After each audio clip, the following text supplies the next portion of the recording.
So for me, the most interesting part of this Holmes conference has been sitting down with Chris Lewis and talking to him about his new book, Too Fast to Think. Because the fundamental idea is that here we have these historic problems bearing down on society. We need very creative answers. And so what do? We all get together in meetings and we read every email and we press as much as possible into the time we have, thinking that that's where the solution lies, when in fact, what Chris has discovered in talking to people who have come up with creative answers is that usually it happens by ourselves in a quiet place when we're not actually trying. And that is completely opposite to how we typically problem solve. And I think that's very interesting.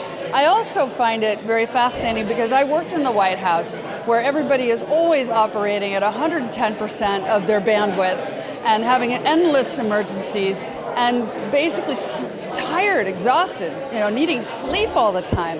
This is not the best environment for the creative solutions we need. So that was one part. The other thing was about something I've written about in my book, Signals, which is we spend so much time focused on the numerical aspects of answers. We're looking for answers in the numbers, bigger data, more definitive analytics, when actually, while that's useful and serves a purpose, we probably need to marry it with more qualitative analysis, which is about looking forward into the future. Data's all backward looking.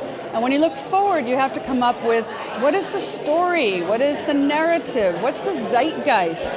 What's the sensibility that helps define where we need to go? So Chris is interesting on that subject too, of how we bring those two things together.